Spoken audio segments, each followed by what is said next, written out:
Good morning everyone. I hope আপোনালোকৰ ভাল আৰু আপোনালোকে ভালদৰে প্ৰিপাৰেচন কৰি আছে।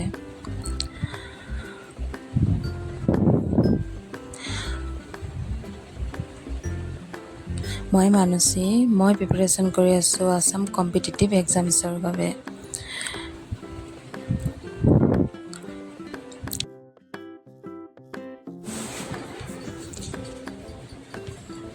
আজি 7 আগষ্ট হয় আৰু মই ভিডিঅ'টো দি আছোঁ 8 আগষ্টত।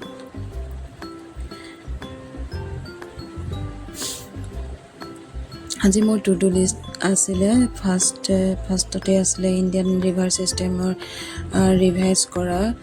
তাৰ নেক্সট আছিলে ৱৰ্ল্ড জিঅ'গ্ৰাফিৰ MCQ প্লাছ আৰু ৰিভাইজ। মোৰ মৰ্ণিং উঠি 6টা বজাৰ পৰা 8টা বজালৈকে দুইটা কমপ্লিট কৰোঁ। দেন ঘৰৰ কাম বন কৰি ভাত পানী খাই আকৌ 11 AM পৰা আসাম জিকে মই ষ্টাৰ্ট কৰিছিলোঁ। আসাম জিকেৰ আহোম ডাইনেষ্টি পঢ়ি আছোঁ, ৰিভাইজ কৰি আছোঁ আহোম ডাইনেষ্টি। আপোনালোকে কেনেদৰে পঢ়ি আছে, ক'ৰ পৰা পঢ়ি আছে জনাবচোন। আসাম জিকে পঢ়াৰ পাছত মেথছৰ PYQ চল্ভ কৰিছিলোঁ ADRE 1ৰ আৰু কালি ADRE 1ৰ PYQ চল্ভ কৰি মানে 7 আগষ্টত PYQ চল্ভ কৰি মোক কমপ্লিট হৈছে আৰু নেক্সট মই ADRE 2ৰ মেথছৰ PYQখিনি চল্ভ কৰিম। আৰু যোনবিলাক টপিকৰ চেপ্টাৰৰ PYQত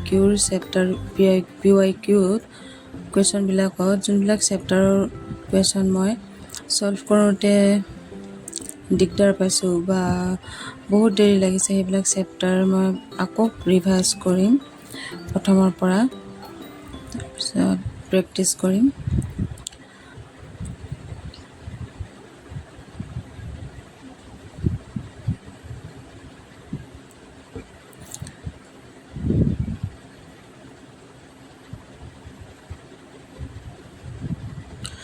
আৰু ইংলিছৰ ভোকেব 20 ভোকেব কৰিছিলোঁ।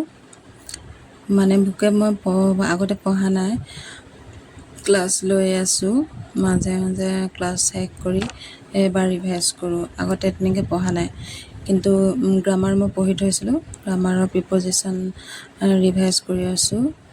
মই ক্লাছ কৰিয়ে ৰিভাইজ কৰি আছোঁ। নোটছো বনাই থোৱা আছে, কিন্তু মোৰ পিছবেলালৈ পঢ়িছিলোঁ যিহেতু মই আগবেলা পঢ়ি পিনে অকণমান ভাগৰ টাইপ লাগি আছিলে, ইজি টাইপ ৰিভাইজ কৰিম বুলি ভাবিছিলোঁ। তো ক্লাছটো লগাই ল'লে অকণমান ইজি ৱেত হৈ যায়। ক্লাছ কৰিয়ে মই প্ৰিপজিশ্যন ৰিভাইজ কৰিলোঁ।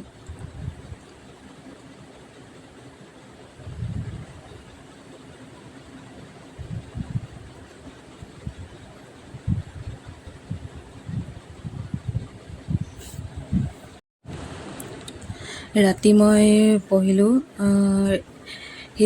ইণ্ডিয়ান হিষ্ট্ৰীৰ MCQ প্ৰেক্টিচ কৰিম বুলি ভাবিছিলোঁ বিপিন গোৱেল ছাৰৰ পৰা, কাৰণ মই আগতে পঢ়িছিলোঁ, মোক কিমান মনত আছে নিজকে টেষ্ট কৰি চাওঁ বুলি ভাবিলোঁ।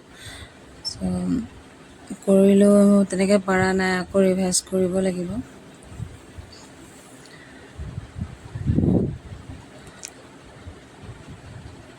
ADRE 2ত বেয়া হোৱাৰ পাছৰ পৰাই মই নোটছ প্ৰিপেয়াৰ কৰিছিলোঁ ভালদৰে, আৰু সকলোবিলাক ছাবজেক্টৰ নোটছ বনাই ৰেডি কৰি এতিয়া ৰিভাইজ কৰি আছোঁ। মাজতে পঢ়া নহ'ল কাৰণে মই পাহৰি গৈছোঁ, আৰু এতিয়া ৰিভাইজ কৰি আছোঁ। চাওঁ এবাৰ কি হয়, ভালদৰে পঢ়িব লাগিব, টাইম মেনেজ কৰি পঢ়িব লাগিব। আৰু আপুনিও যদি হাউচৱাইফ হয় তেনেহ'লে টাইম মেনেজ কৰিব পৰা নাই যদি আপোনালোকে নহয় ৰাতি দেৰিলৈকে পঢ়ক, নাইবা ৰাতি দেৰিলৈকে যদি পঢ়িব নোৱাৰে, ৰাতিপুৱা সোনকালে উঠিব লগা হয়, চ' ৰাতিপুৱা সোনকালে উঠিব চেষ্টা কৰক। ৰাতিপুৱাৰ কামখিনি কৰাৰ আগত যাতে 2 hours মান পঢ়ি ল'ব পাৰে, 2 আৱাৰ বা 3 আৱাৰ্ছমান পঢ়ি ল'ব পাৰে, তেতিয়া বহুত ভাল হ'ব।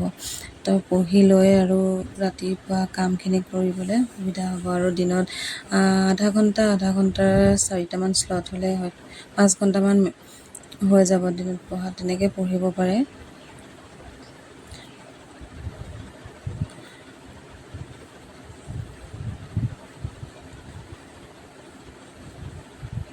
পঢ়াৰ মাজতে 1 আৱাৰ বা 45 মিনিট শ্লট কৰি বনাই লৈ 1 আৱাৰ পঢ়িলে পটককৈ কিবা এটা কাম থৈ দিয়া আছে, যেনিবা লাইক বাচন ধোৱা বা ঘৰটোকে সৰা বা কাপোৰকেইটাকে ভৰোৱা, তেনেকুৱা ধৰণৰ কিবা কাম যদি থাকে সেই 10 মিনিটত কৰি ল'ব পাৰে। তাৰপিছত আকৌ 10 মিনিটৰ পাছত আকৌ পঢ়িব লাগে আধা ঘণ্টা বা 1 ঘণ্টা, তাৰপিছত আকৌ কিবা তেনেকুৱা কাম থাকিলে তেনেকৈ যাব লাগে। তেনেকৈয়ে কমপ্লিট হ'বগৈ পঢ়াটো। যিহেতু ঘৰৰ কামো এভইড কৰিব নোৱাৰি, তেনেকৈ কামৰ মাজতে পঢ়াও তেনেকৈ লৈ যাব লাগিব। আৰু তেনেকৈ কৰি আছে সকলোৱে, আৰু পঢ়িও আছে, তেনেকৈ জবো পাই আছে। তেওঁলোকে পাইছে যেতিয়া আমিও পাম নিশ্চয়, যদি ডেডিকেট হৈ পঢ়োঁ।